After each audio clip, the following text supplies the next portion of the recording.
Ouah, y a pas à dire, niveau rythme de vidéo, je suis pas une flèche. Je suis tout le temps à la bourre. Enfin, vous devez avoir l'habitude avec le temps. Et là surtout avec Mako qui vient de retarder la vidéo d'une semaine. Enfin bref, l'histoire des titans mâchoires. Alors déjà, pourquoi cette vidéo? Donc déjà, ça aura rapport avec le dernier scan sorti. Donc si vous l'avez pas regardé, bah quittez la vidéo. Et vraiment, j'ai pas envie de vous spoil. Car oui, le dernier scan était juste magnifique. Et s'il y a deux choses à retenir sur ce scan, c'est déjà le 360 no-scope que Gabi a mis à Eren, et enfin Falco qui devient le nouveau titan mâchoire. Ah, petite parenthèse.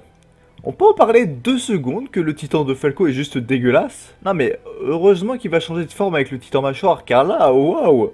Désolé Falco, mais t'es sacrément dégueulasse. Dans cette vidéo, je ne vais pas parler de l'histoire de chaque possesseur du titan mâchoire, mais uniquement du moment où ce dernier était en possession du mâchoire. En gros, cette vidéo va avoir un rôle de fil conducteur, et je pourrai ensuite faire d'autres vidéos, cette fois-ci en rapport avec l'histoire des possesseurs du titan mâchoire, histoire de pouvoir faire une série de vidéos super complète. J'espère que vous avez compris l'idée. Bref, bonjour à tous, je suis Diosama, et bienvenue dans l'histoire presque complète des titans mâchoires. Ah, et aussi, et du coup, pour la miniature, pourquoi elle a changé plusieurs fois?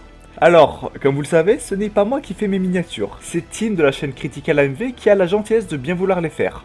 Et du coup, je sais pas pourquoi, mais j'ai une sorte de maladie. En gros, j'ai confondu Marcel avec Marco. Et le pire, c'est que quand on m'a envoyé la miniature avec Marco, du coup, vu que c'est moi qui lui ai dit de mettre Marco à la place de Marcel, car j'ai confondu les deux, et bah j'ai même pas capté. C'est au moment où je l'avais posté que j'ai remarqué qu'il y avait un problème. Du coup au début pour rigoler, bon je voulais la garder avec Marco, mais finalement bon, Tim a eu la gentillesse de bien vouloir encore une fois refaire la miniature, du coup merci à toi.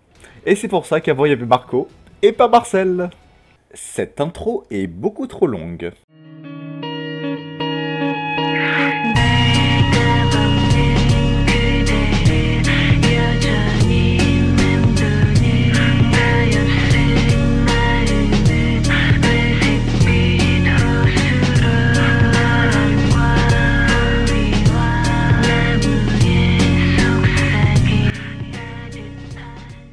Déjà, comme pour tous les autres titans primordiaux, l'histoire du mâchoire commence avec Ymir Fritz, le premier titan. C'est fou, dans chaque vidéo j'ai l'impression de parler d'elle, c'est abusé. Bon, je pense que depuis le temps que vous regardez mes vidéos, vous devez connaître tout d'elle, du coup pas besoin d'expliquer sa vie encore une fois. Ah par contre, je tiens à dire que j'avais fait une petite erreur lors de ma dernière vidéo.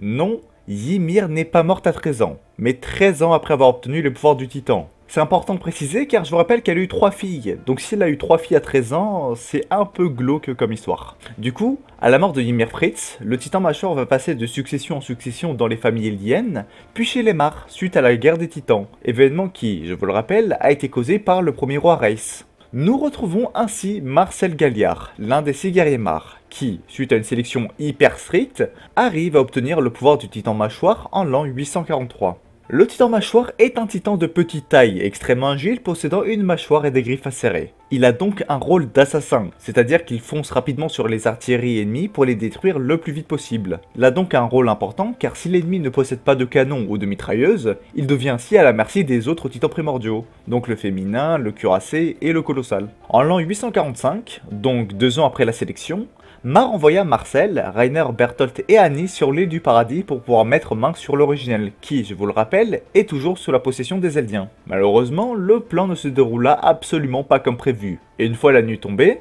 lorsque Marco expliqua à Rainer pourquoi c'est lui qui était devenu le cuirassé et non Porco, le frère de Marcel, Rainer fut choqué pendant un petit moment, et pile à ce moment-là, un titan sortit du sol pour essayer de manger Rainer. Mais au dernier moment, Marcel se jeta sur Rainer pour le pousser, sauvant ainsi Rainer au prix de sa vie.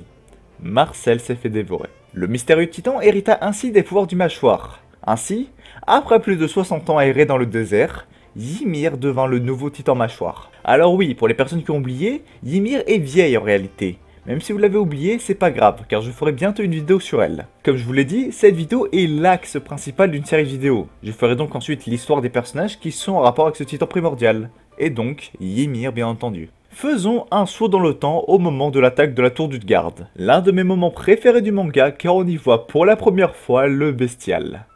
Qu'est-ce que j'aime ce titan, purée. Sur la tour, alors que nos protagonistes étaient prisonniers et allaient se faire dévorer, paf, Deus Ex Machina, Ymir est en réalité un titan. Et donc, le mâchoire. Ainsi, elle sauva sa waifu Historia ainsi que les autres membres du bataillon. passage, la scène qui vient juste après est une excellente scène qui nous montre la puissance et les faiblesses du mâchoire. Ymir dans son titan est extrêmement agile car le mâchoire est de petite taille, cependant, si elle se fait attraper par un titan plus grand qu'elle, bon bah rip, c'est fini, elle ne peut littéralement rien faire. Juste après cet événement vient la fameuse révélation, qui est au passage ma scène préférée du manga. Reiner et Bertholdt, bien déterminés à capturer l'assaillant et les mâchoires, kidnappent donc Eren et Ymir. Ok, ils ont perdu les pouvoirs du féminin, mais si Annie reste dans son cristal, eh bien c'est pas grave, les Eldiens auraient perdu tous les titans primordiaux. Enfin, tous sauf l'originel. Reiner veut donc rentrer à Mar en emportant avec eux l'assaillant et le mâchoire, qui avait été perdu quelques années avant, bien entendu. Bien sûr, pas besoin de vous résumer le combat. Eren s'est fait éclater par une image de CGI bien dégueu. Ah non, autant pour moi. C'était Bertholdt.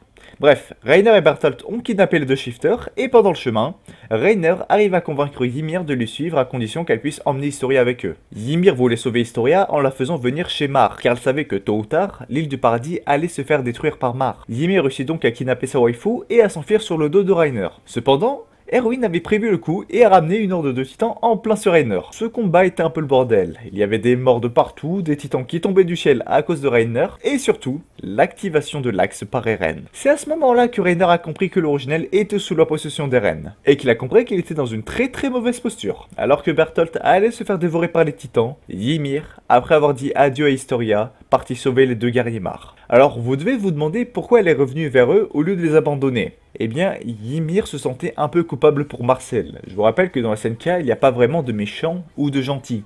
Les Eldiens et les Mar ont tous les deux fait d'énormes erreurs, et donc d'énormes massacres. Elle savait que Reiner et Bertholdt ne pouvaient pas rentrer comme ça, en ayant perdu deux titans primordiaux. Même si en vrai, c'est un peu raté vu qu'ils ont perdu le féminin et le colossal. Du coup, Ymir avait un peu pitié pour eux, et c'est pour cela qu'elle a décidé de les sauver. Nous nous retrouvons ensuite pour le prochain arc, l'arc Mar. Reiner est donc revenu à Mar avec Ymir comme prisonnière, et a donc pu donner le pouvoir du mâchoire au frère de Marcel, Porco Galliard. On se retrouve donc plusieurs années plus tard, durant la fin de la guerre opposant Mar à l'Alliance du Moyen-Orient. On se retrouve donc à la bataille de la forteresse de Slava. Je vous parle de cette guerre car c'est la première fois que l'on peut voir le titan mâchoire de Porco, et pour le coup, je suis content car le mâchoire de Porco est super classe. Il possède une barbe et des cheveux, donc ça déjà c'est super classe, ainsi que du blindage au niveau de la mâchoire et des doigts, un peu comme celui de Marcel. Alors on peut se poser une question, pourquoi le mâchoire de Porco et de Marcel ont du blindage, et pas d'Ymir? Alors plusieurs hypothèses, soit c'est parce qu'ils ne sont pas de la même famille, et du coup Porco a hérité d'une partie du mâchoire de Marcel,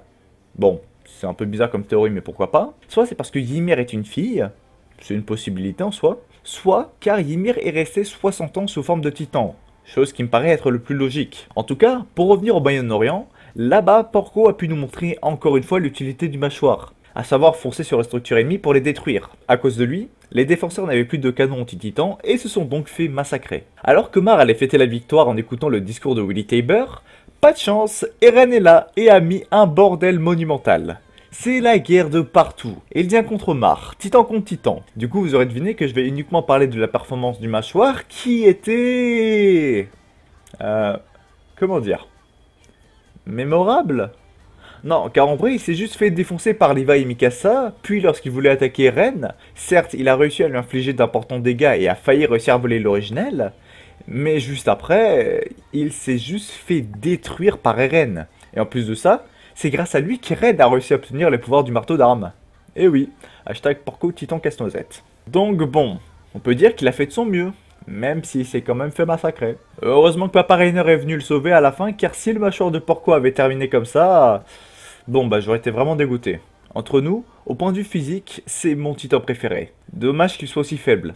Enfin, faible non, car comme je vous l'ai dit avant, c'est un titan qui a pour rôle de détruire des points de contrôle et des armes. Il n'est absolument pas taillé pour tuer d'autres titans primordiaux, et encore moins pour tuer des personnes utilisant des manœuvres tridimensionnelles. En vrai, j'aurais bien voulu voir le mâchoire utiliser un dispositif de combat comme la charrette. Ça aurait été plutôt classe et surtout pratique contre les Eldiens. On passe ensuite à l'arc final et au dernier scan sorti. Déjà, là, Porco a tenté quelque chose de vraiment cool. Cette technique d'assassinat sur Eren m'a franchement bien plu. Porco sait que jamais de la vie, il pourra rivaliser avec le titan d'Eren. Donc, au lieu de le combattre tout bêtement, il essaye de le prendre par surprise. Et pour le coup, s'infiltrer en Ildien, c'était franchement quelque chose de cool. Bon, malheureusement, il a encore raté, et c'est encore une fois pris une branlée sans merci par Eren et par Sig. Mais bon, il a essayé. Bon, venons au moment le plus étonnant du dernier scan. Le nouveau mâchoire. Bon, déjà inutile de vous dire que je suis super content que le physique du titan de Falco va changer, car oh mon dieu c'est quoi ce truc dégueulasse. Et ensuite, est-ce qu'il va lui aussi obtenir le blindage? Ouais, je suis la seule personne qui se pose cette question, mais j'ai envie de savoir. Maintenant, il ne reste plus qu'à voir si Falco va être plus utile que Porco, car ça me fait mal de le dire, mais Porco n'a pas arrêté d'être une victime, et ça fait mal de le dire, car j'aime beaucoup Porco. Bon, je m'éloigne un petit peu du sujet de la vidéo, mais en tout cas, j'ai hâte de voir Falco à l'action, car bon, peut-être qu'il pourra faire quelque chose dans la bataille là, dans les prochains scans. En tout cas, hâte de voir ça. Voilà, la vidéo est terminée. J'espère qu'elle vous a plu. J'ai galéré à la sortir car ma connexion m'a fait un gros non. Je sais que la vidéo n'est absolument pas complète car mine de rien c'est pratiquement impossible de se concentrer uniquement sur le mâchoire car mine de rien, le titan n'a pas eu beaucoup de moments de gloire, malheureusement. Une série de vidéos en rapport avec cette vidéo sortira très bientôt sur la chaîne, donc n'hésitez pas à activer la petite cloche, à vous abonner et à me suivre sur Discord. Alors certes, pour l'instant il est un peu désert ce Discord, mais là, on est en train de bosser comme des dingues pour vous sortir une super V2. Donc je vous préviendrai quand le serveur sortira enfin en V2. N'hésitez pas à aller faire un tour sur la chaîne de mes partenaires. Encore une fois, un énorme merci à Tim pour la miniature qui est toujours aussi belle. Promis, la prochaine fois je te dirai pas d'erreur. Restez fiers de ce que vous faites dans la vie, et comme on le dit en Italie, arrivederci.